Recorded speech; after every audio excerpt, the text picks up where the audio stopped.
All right. This is called the stealth jerk. I was fresh out of a rather lengthy relationship, which lasted 6 years to be exact, and was now currently out on a date with a young lady we'll just refer to as Jane from here on out. Jane and I had been out a few times, well, more like 2 times to be exact, and this was our 3rd date. Now, I'm not one to follow the stereotypical societal norms that dictate the 3rd date always means sex, but in this case, it seemed that it was definitely heading in that direction. We'd gone to a local bar to catch a comedy show that we both found quite enjoyable, and we're now sitting at a small table having drinks, mostly making goo-goo eyes at each other. The constant rubbing of my inner thigh by Jane and her mouthing the words, "I want you," led me to believe that tonight would not end in the blue ball tradition of the last 2 weeks. But that's when my brain decided to strike its first blow against my blindly ecstatic penis. For some reason, I was reminded of a conversation I'd had with a former coworker from almost 10 years prior. His name was Daniel, and he was your standard issue dude bro. But he meant well, and I liked the guy. I had this perfect flashback of me standing there next to the coffee maker with Daniel as his face wrinkled into the serious expression that accompanied all of his advice just before he gave it. "Dude," he said to me in a serious tone, "dude, you don't ever want to go out with a loaded gun. You never know when you're going to get lucky, and the last thing you want is to be too quick on the trigger." What he was talking about, of course, was that you're always supposed to jerk off before you went out in case the opportunity for sex presented itself. Then, supposedly, you would be able to perform better not having one in the chamber already, so to speak. I instantly began to rack my brain as to when was the last time I'd taken care of myself in that respect. I furiously sifted through my life over the last few days and landed on Thursday. Last Thursday. I clearly remembered relieving myself in the aforementioned manner in the shower after awaking from a dream involving a young meth-free Yasmin Bleeth and an old, slightly rapey-looking Tom Selleck.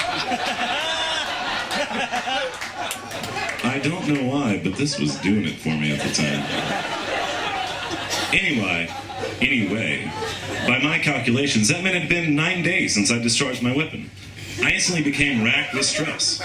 Jane was easily the hottest girl that I had ever dated and was potentially about to bed. I mean, it really had been a while. What if the race was over before it even started? Jane's rubbing on my inner thigh was becoming more and more intense, and my penis fired a shot back in my brain the only way it knew how, by creating an awkward and uncomfortable public boner. The fact that Jane was licking her lips and whispering that we should get out of here wasn't helping any.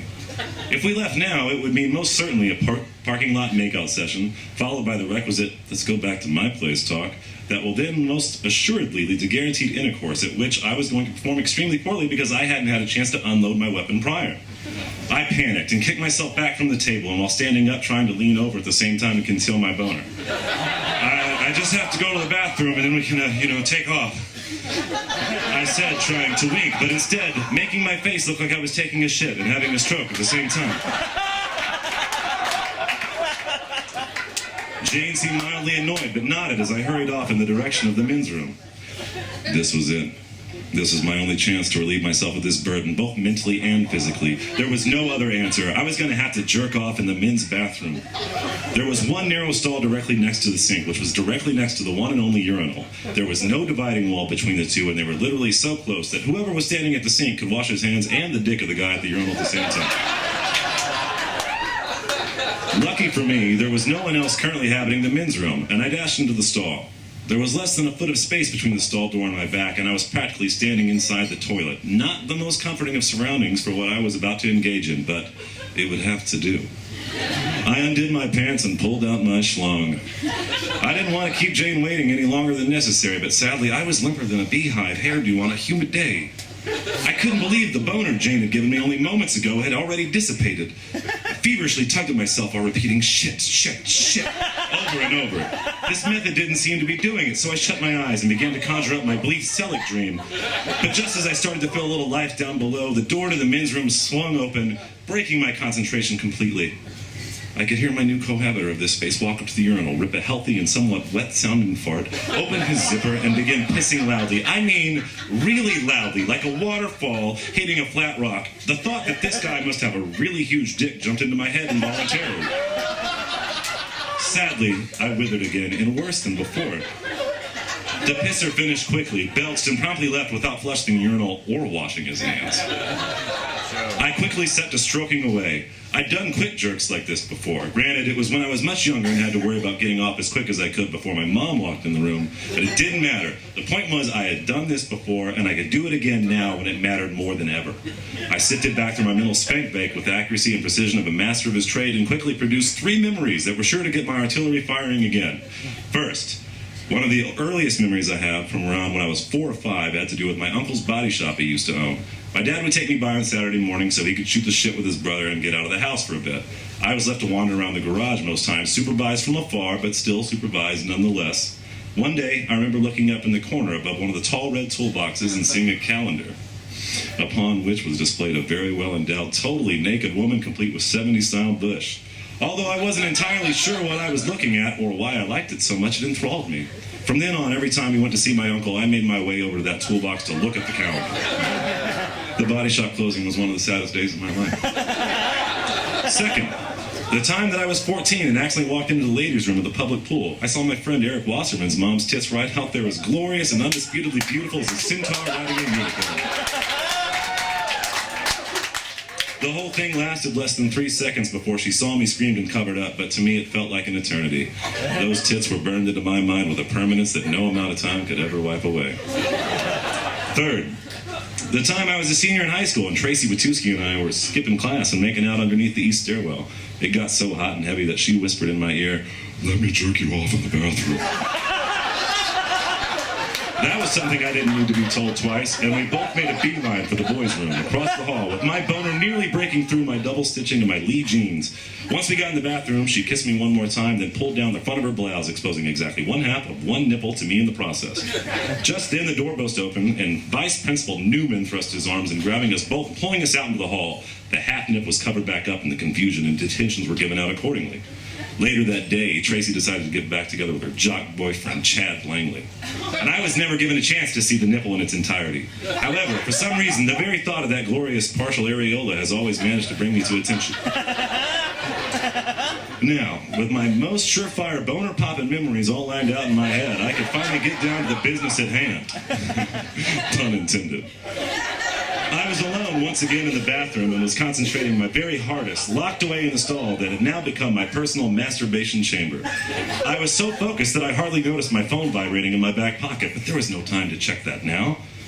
I was flipping through the images of the nudie calendar, Miss Wasserman's mature fun bags, the half nip slip, then back again, mixing the order up along the way. I was so caught up in what I was doing that I must not have heard someone else enter the bathroom.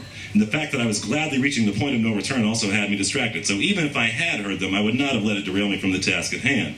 The imminent pressure building was ready to make its escape just as the stall door flew open and nailed me in the back right between my shoulder blades. This caused the involuntary reaction of me jerking my posture back, then up. This also caused me to pull up on my manhood, which happened to be the coup de grace needed to bring about my releasing of the doves. "Sorry, dude," came a voice from outside the stall. "Didn't know anyone was in there." No amount of well-honed reflexes could have helped me in this situation as I shot ropey strands of dazzling white jism all over the front of my shirt, my left shoulder, and sadly, yes, my own cheek. If the circumstances were different, I might have been impressed with my distance and volume, but this was no time to celebrate personal best. My situation just took a very bad turn. The phone in my back pocket vibrated again, but I had my hands full at the moment and couldn't be bothered with that right now. I lunged for the toilet paper and began wiping myself furiously with the ultra-thin, super cheap, not absorbent, sad excuse for tissue. It wasn't helping all that much, but it was the best I had at the moment. I pulled 2 more double handfuls and used them to wipe the front of my shirt, which caused it to look like something 4 or 5 snails had raced across earlier in the evening. There was a knock at the stall door. "Hey, dude," came the voice as before. "You like almost done in there or something?" Shit. I dropped my current handfuls in the commode, pushed down on the handle to flush it, and exited the stall, keeping my eyes on the floor the whole time. I went over to the sink and did my best to see myself in a small portion of the mirror that was not covered with graffiti. Turned the water on and splashed my face, making sure it was clear of baby batter. Then I looked down at my shirt in this new light and became instantly crestfallen. With the faucet on full blast, I began cupping water and throwing it onto my shirt, leaving me utterly soaked in the process, but I didn't care. Being wet completely beat the alternative that I was facing. My phone vibrated again, but my hands and most of my torso were now far too wet for me to worry with it. I turned to the hand dryer that was mounted to the wall, mashed down on the button, stood beneath it, waiting to be blasted by its warm, drying air, but nothing happened. I pushed the button again, and then another time, and it was really just me beating on it over and over again, doing my best to will it into working. Clearly, it was not going to. My next and only other alternative was to use paper towels. They were almost as thin as the useless toilet paper, but it was all I had. The guy who would install after me now walked out and observed my behavior. "Whoa, dude, what happened to you? You're like all wet." Yeah, I answered as I did my best to rub the paper towels against my shirt in an attempt to create heat from the friction. "This faucet has got something wrong with it. The pressure's too high, I think. That's why I never wash my hands in the bathroom, man," he said quite proudly. "Good luck, dude." He walked out, leaving me alone, once again soaking wet and covered in cum. The sheet paper towels were crumbling apart, leaving torn, wet bits of paper stuck all over my shirt. I was an absolute mess. I leaned forward over the sink to try and collect myself, but also because I thought I might throw up. I had no idea how long I'd been in there, but I was going to have to go back out to Jane sooner rather than later and figure out how to explain what had happened to me. Maybe I could say the toilet exploded all over me. This seemed like a probable circumstance, but I imagined would negate my chances of sex since my story required me being covered in toilet water. Maybe I could say I got in a fight, or use the story of the faucet exploding on me as a valid reason for my wetness. However, that would hardly explain the shimmering pecker tracks on my shirt. Fuck it. I was beaten. I headed out to the bar, hoping that inspiration would strike on the short walk. But when I got back to the table, it turned out I wasn't going to need a story after all. Jane was gone. A thought struck me, and I pulled my phone from my back pocket. I had 3 missed calls from Jane and a single text message that said, "I'm leaving, lose my number, do not call me." Needless to say, I did not get laid that night. And I definitely developed a whole new view on leaving the house with a loaded gun, as well as masturbating in a public place. I thought about calling Jane a few days later after she had a chance to cool off, but decided against it. There was no story I could come up with to explain myself, and I was afraid the truth would damage the situation beyond what it was. I haven't masturbated before a date ever again, deciding to take my chances, and have been unable to tell if it's truly paid off. As for my top spank bang material, I've had to abandon those 3 memories since then. For some reason, they just aren't able to do the trick anymore, and every time I think about them, a sharp pain shoots through my back. Oddly enough, though, I can't go into the bathroom at that bar without becoming instantly aroused. Go figure.